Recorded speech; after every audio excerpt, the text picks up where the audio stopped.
Hey, this is Robert, and thank you for tuning in to the show. And kind of got off on a bit of a late start, but nevertheless, we're here and we're just kicking things into high gear, just wanting to close this year out just on a strong note, prayerfully. But today we have Sarah Nightingale, who you might have seen on social media, and they've been doing a lot of different stuff. And yeah, instead of me just rambling on, I'm just gonna get right into the introduction. This is Sarah. Thank you so much for joining me on today's episode of Station Square. Hi, thanks for having me. I'm glad to be here.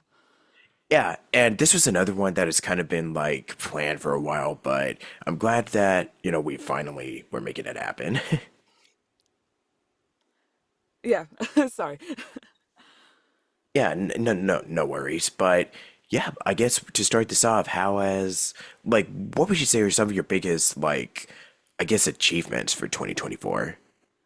Well, the biggest ones I can't talk about, so that's a 2025 thing. 2024, I think possibly Fallout London was a really big one. Like a lot of people have heard about that one. You know when people ask you like, "What's your biggest achievement?" and you're like, "I can't remember anything I've ever done ever." So I'd probably say like, so I've said Fallout 20. I can't speak. What are words? Fallout London. Possibly Brighter Shores, which is basically by the people who made RuneScape, the original people, made a new game, and I play the main femme vocal character. I am the femme vocals for the player character in that game. Um, just trying to think of what else I've done, and I just can't remember anything. No, I'm just going to have to get my resume up to remember everything. Chaos of ADHD is always fun with that. I'm so sorry. No worry. I'm in the same boat. When somebody asks me, like, oh, what have you done for 2024? I'm just like, oh, I think I did this, but did I record that? Is it out? You know, like Yeah. NDAs, man. Oh yeah. So I've got a list of things now I've done recently. I've got Albion Online. That's a very popular MMO. I was in the New Horizons update trailer for that. I played a thief character. That was super fun.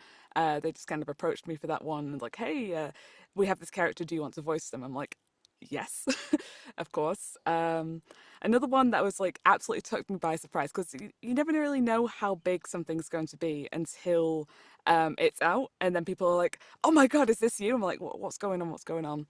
And there was the Xbox uh, game showcase like this year was on. I didn't actually watch it, but my friends were watching it. Everyone was like tagging me things like, "Sarah, is this you? Is this you?" I was like, "What?"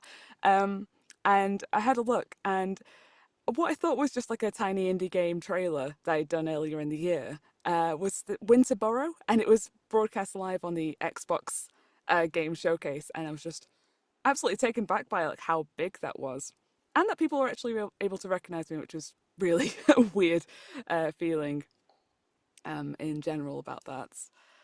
There's like a whole bunch of indie games I've done. I'm just trying to think like, of everything I've done this year, and it's just really hard to think of everything in general because there's just been.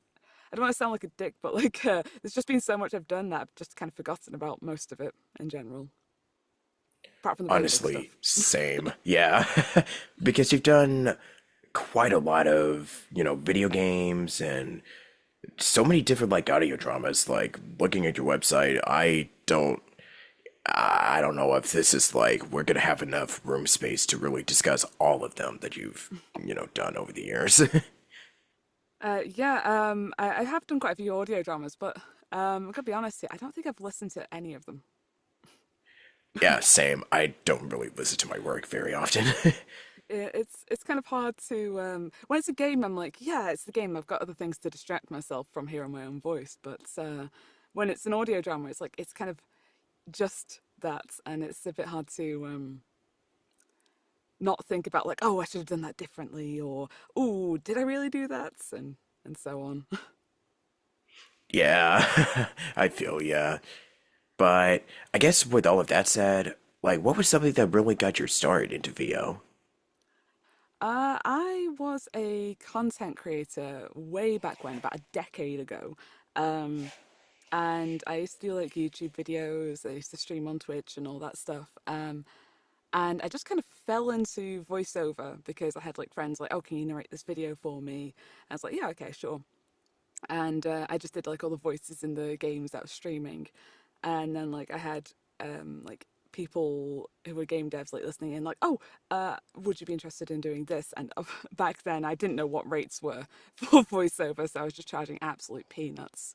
um but as I got more experience, I just kind of like started going for better paying jobs. I finally knew what I was supposed to be doing, what wasn't supposed to be doing. Just kind of um, stumbled my way through voiceover until I figured it out, essentially, which took a long time. Yeah, I think when we first start out and just really looking at how far we've grown in that time, it's kind of like it's a trip, man. It really is. Yeah, I definitely. Like just comparing anything I've done recently compared to when I first started on a Turtle Beach headset mic, in a not sound treated room at all, on my laptop, which is as loud as a jet engine, to the space now that both me and my wife, who is also a voice actor, work in on a day to day basis. It's just the comparison's like insane. Yeah, so you've been doing this for over 10 years, correct? Yeah. Be 11 years in a couple of months. Yeah, congrats. Thanks. And have you noticed like anything that was like, I know this is kind of like an obvious question, but what are some of the biggest like differences that you've noticed in the world of VO in that time? Well, there'll be one of the biggest differences was lockdown. So I was a voice actor before lockdown happened, and then a lot of people who were in theatre and various other places or weren't voice actors started getting into voiceover. But that also meant there were more people, but people who were already doing it kind of stood out a bit in a good way because like, oh, you've already got this setup, you've already got this experience. So it opened a lot more for remote opportunities. And although some of those doors are now kind of closing now that lockdown's obviously over and everything, but some doors have stayed open, and that's fantastic for remote voice actors like all over the world. Is that because of lockdown? I mean, obviously it was a terrible situation, but if you were already a remote voice actor at that point, that was your time to shine, essentially. Yeah, with a lot of, yeah, there's so many remote recording that is being done nowadays. The amount of projects that have been done, from our home booths is just kind of insane. Yeah, definitely. Like 99% of my voice work is remote. Like I don't end up traveling much for it, so it's just kind of it's kind of weird when you do have to go into studio rather than just doing it from home as usual. Yeah, so I guess doing it from home is kind of like your bread and butter. Bleh, bread and butter, you kind of prefer recording by yourself, or do you just like working with people? It's nice doing it in studio because you can talk to people like between, well, in the break in your session and like before and after and things. But also, I kind of love doing it from home because that way I don't have to leave the house. I hate going on trains, Same. and I can just make a cup of tea. I can be in my pajamas. I don't have to be wearing people clothes, as I call them, to do my recordings. It's just you can do it from your own comfort. For I can't. What are words? I'm a voice actor. I should be able to speak. Story of my life. Yeah. Yeah, so after getting your start, how long would you say that, because I know you've been doing this for 10 years, but I think with social media and everything, I guess starting I don't know, Twitter, Instagram, like when we're marketing ourselves out there to the world, would you say that it was kind of like an outlet where you really started growing and getting your name out there and just, if like say if you're posting da da da da da, like that was kind of like an outlet where more doors open for you? I'm so sorry. That's a weird way of phrasing it. That makes sense. It makes sense. Yeah. Ever since I discovered the world of originally voice over Twitter, um, which is now branched out into about six different social media platforms. Um, it just kind of opened so many doors. Like I realized I wasn't alone because I had been doing this. Whereas I say alone, my wife has also been doing this with me, but like we've just been doing this from home, and it's just a really lonely job because we're not always in the same room when like recording and things. So it's a very solitary job. But then like coming on to like voice over Twitter, but now voice over Blue Sky, LinkedIn, Instagram, Discord, all these social media platforms. I've discovered a new one today as well for voice actors, which is astonishing that that just slipped under my radar. Um, it's just it's just open. It just feels a bit less lonely, and it feels like it's not like no one's trying to stab each other in the back. I mean, there are obviously going to be people doing that, but as a whole, the voiceover community is amazing. Like everyone's always uplifting each other, everyone's supporting each other. You got a role announcement, everyone's cheering you on. Like, yeah, you get that role announcement. You go. Um, and if someone else posts one, you're like, oh my God, that's so cool. Like, you've done like this really cool thing. And you can have a listen and you just support each other. And it's just nice having that net, that kind of whole community support. And if you've got a question, people are really happy to just jump in on it and give you a billion answers more than you ever anticipated and brought up new things like, oh, I hadn't even considered this as being an issue and things, but just really kind of helping you get your space to where it needs to be, get your acting where it needs to be, and just really supporting your mental health in general and this job where you are literally alone in a box talking to yourself. Yeah, I think that kind of it kind of is a perfect segue to my next question, which is, what is something that helps you just to recharge your creative batteries, if you may? Um, Snuggling my wife and playing video games, essentially, just getting off Yeah. social media, just getting off social media, just sitting down, watching a film, TV show, just relaxing, away from all the screens. Because I'm on social media a lot of the day. I'm in the booth a lot of the day. I'm answering emails a lot of the day, and I just need a moment to kind of put all that aside. Like, yeah, I'll keep checking on my phone occasionally. Maybe I've got an email about a job because you're on a global time zone. Like, there's no clock out time. So you have to make your clock out time. Otherwise, you're just going to burn out and it'll be just hell, essentially. Oh, tell us about the burnout because, yeah, advice on combating it, so to speak. Force yourself to have a day off. Oh my God. A lot of us have ADHD, autism. We're all kind of neurospicy. At least most of us are. Um, and if you don't force yourself to have a day off, you're just going to keep going and keep going and keep going. And it's a lot of people who do this have another job as well. And if you're doing the other job and voice acting too, that's just your relaxing time is being taken up here. Like you have to have a day off, 2 days off if you can manage it. Great. But I always force myself to have Sundays off. I don't want to have Sundays off, but I force myself to. And then I feel so guilty that I had Sunday off. On Monday, I'm actually really productive because I feel guilty for taking Sunday off. Right. Yeah. Trust me, that's something that I tend to struggle with. There's not a day that goes by where I'm just like, should I? But yeah, it can be really tempting, but it's a lot easier said than done. So I get where you're coming from. I mean, a lot of clients are more than happy to wait a day. Like if you're saying, "Hey, I might answer some emails occasionally on like a Sunday, saying like, oh, I need this urgent project." So like, "Hi, it's my day off. I'm more than happy to answer your question or do this on Monday. Are you happy to wait until then?" And they're usually like, "Oh, yeah, that's fine. Monday's fine." So if Monday was fine, why was it urgent in the first place? But there's a whole other can of worms there. Oh yeah.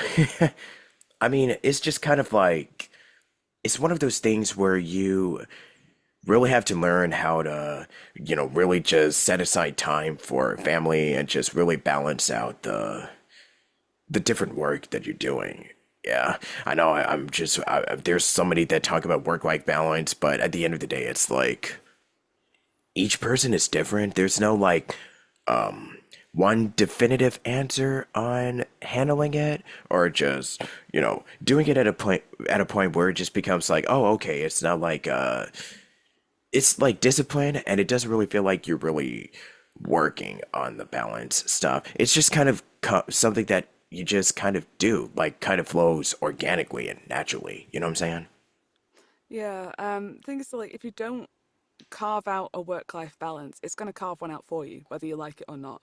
You're going to have a crash and you're going to have that burnout. So, if anything, you have to convince yourself that this day off is worth it because you'll actually be able to work more. And if you work in video games, if you work in animations, if it really really hurts to take a day off, just think of it as market research. You're playing games, you're doing market research. You're watching a film, you're doing market research. It helps Yeah. with the mentality, even though you're actually relaxing. Yeah. So I did an episode with Chris Woodworth, and we were just kind of talking about the U. By the way, shout out to you, Chris. With the UK VO market just being, I mean, I'm like more familiar with the US market, but for the UK, what would you say is like the biggest? What would you say is kind of like what makes the UK market different from the US? I mean, from your perspective. Oh, I don't know actually. There's quite a few similarities. Because I do work the US market and I work the UK market. I work the global market. There are a lot of similarities.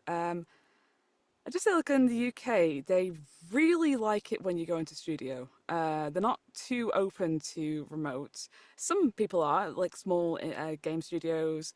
For example, like Brighter Shores, that was remote. That was based in the UK as well. So like smaller indies are usually more open to that. But if you're doing like commercial in the UK, they really, really like it when you go into studio. But there are ones that are remote as well.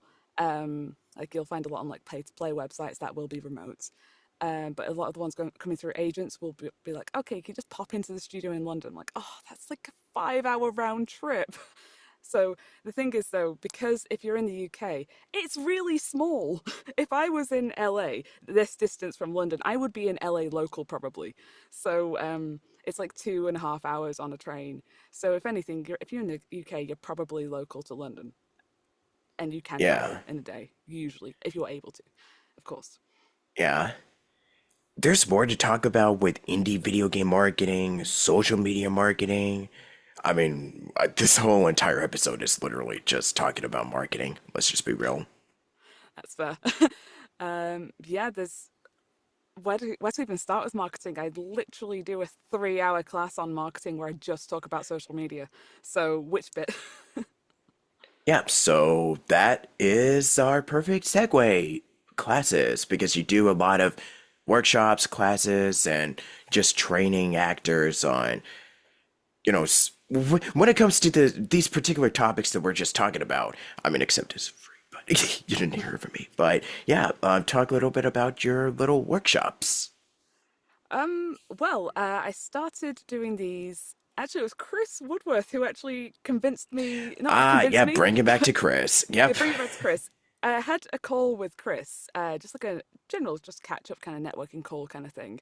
Um, and after having that call with Chris, it was actually that gave me the confidence to start doing classes. And we didn't even really speak about it. But it was after that call, I was like, you know what? Yeah, I'm gonna start teaching because I'd always been told I've been quite a good like at teaching people things, even though my style of teaching is chaos in the embodiment of chaos. But luckily, most of my students, at least, are neurodiverse in some way. So it kind of vibes with them usually in some way. I'm getting distracted now. Ah, yes. Here's my ADHD talking. Or Um, neurospicy, as he. neurospicy. I Yeah. love the word neurospicy.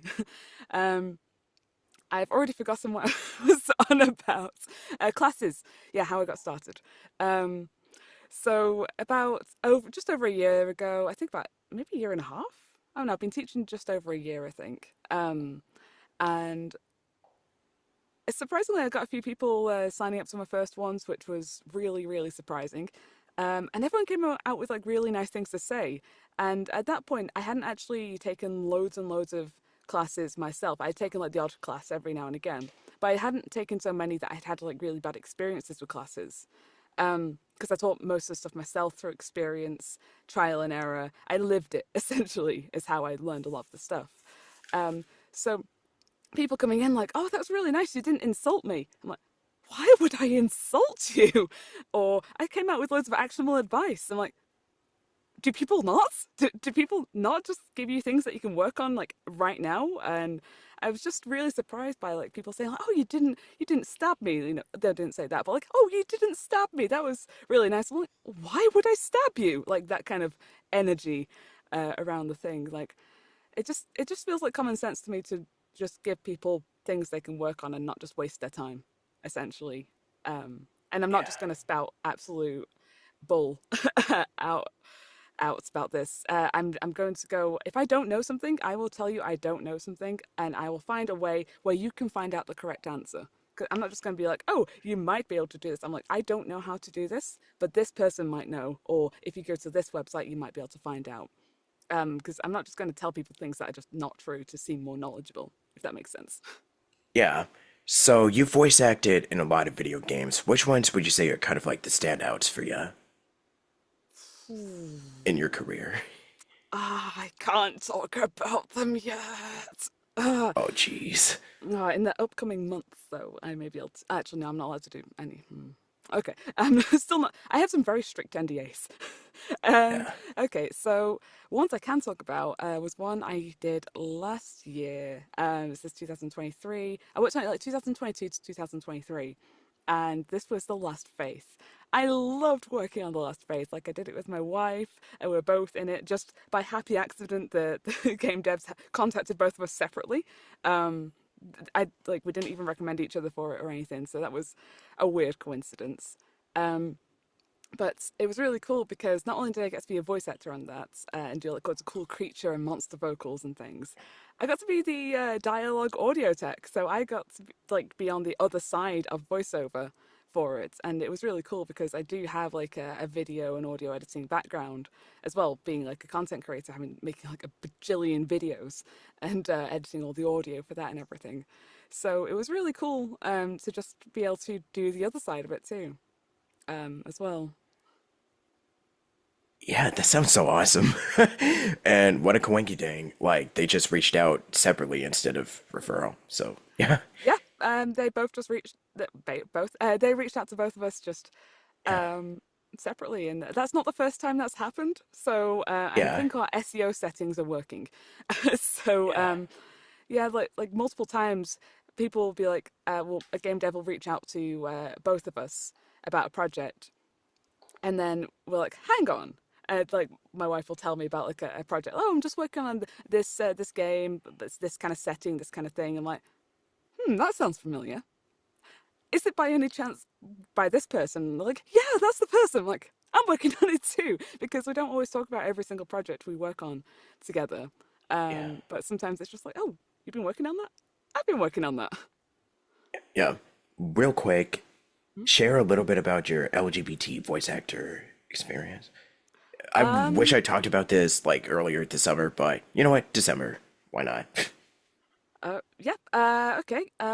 Mostly I've voiced, I think, straight characters. There are lots of straight characters. So I myself am let me just get the list out. I'm a non-binary, trans mask, bisexual, asexual person. So I'm just collecting LGBT flags at this point. I'm also identify as trans, um, and my pronouns are they them.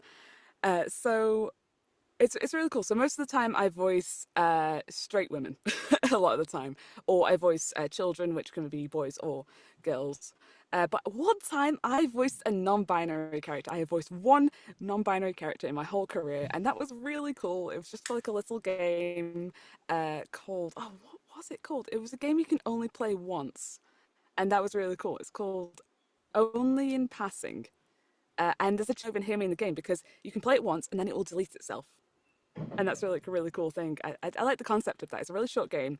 You play it once, and the whole point of it is like you can only experience things in life once. If, say, you're on a train, you meet someone, and then they're gone from your life. Like the game, you experience the game, and then it's gone from your life, and you can't go back to it. So that was just a cool little concept on that one. Yeah. And I think one last topic that I wanted to discuss was bringing character work to narrations, which is a big thing now. Sorry, I didn't quite catch that. Oh, it's bringing the character work to, narrating or narrations. Well, narrating is character work, though. That's the thing. Yeah. Like, you could be a narrator and you're telling the story, like, oh, we're the resistance. Yeah, we're going to do this thing. And you're telling the story at the beginning of a game or film or TV show or something. Or you can even have, like, the classic narrator voice. You could still be a god looking down on the scene and things, or someone telling the story in the past or in the future, sorry. Um, so, narration, I do a lot of narration stuff. I do a lot of e-learning and commercial things too, but even then, I just bring all my character work into that because it's fun, and also, who wants a boring narration in general? Yeah. Because the type of work that you do, you're doing like a lot of character or just be creative and be or just be chaotic and just make magic in the booth, essentially. Yeah, just have fun, and if you're having fun, Exactly. it's probably going to come out quite well. And sometimes you throw something at the dartboard and it misses. That's okay. That thing wasn't Yeah. for you, but you had fun doing it, and that's all that matters. And that's practice. It's always practice. Oh yeah, for sure. I think that's pretty much all the topics I wanted to discuss for today. We may do I always say this on the show, stay tuned for a potential follow-up episode in the future. Who knows? Yeah. Yeah, right. So to be continued, so to speak. But yeah, I just wanted to thank you so much, Sarah, for taking the time just to answer these questions. And yeah, just, talk. I guess you could just share like socials where people could check out your workshops, website, all that jazz, and any closing thoughts. That would be great. Oh, well, thank you very much for having me. You can find me on Twitter as at Sarah Knight VA. On Blue Sky, it's pretty much the same one. Just search Sarah Nightingale in any social and you'll probably find me. Um, I have a website that's nightingale-voices.com/Sarah or /VO training if anyone's interested in some workshops and fun stuff like that. But again, thank you very much for having me. It's been fun. Yeah, anytime. And if you're kind of in a dry spell, whether it's voiceover or writing or podcasting, like just doing anything, like Sarah said, like taking a break on wide video games, it's always just kind of like the I mean, yeah, it can probably save you from a lot of stress and anxiety. Boy, it really did. Yeah, I certainly can tell from experience that it is definitely still a very good distressor, but method, whatever it is. But yeah, just thank you so much, Sarah. And until next time on Station Squared, this is Robert Jackson signing out for this morning or whatever time zone that you're in. I know it's kind of a little late on Sarah's end, but yeah, thank you so much, and I'll talk to you next time. Peace out, y'all. Bye Thank you. bye. Bye. Hello.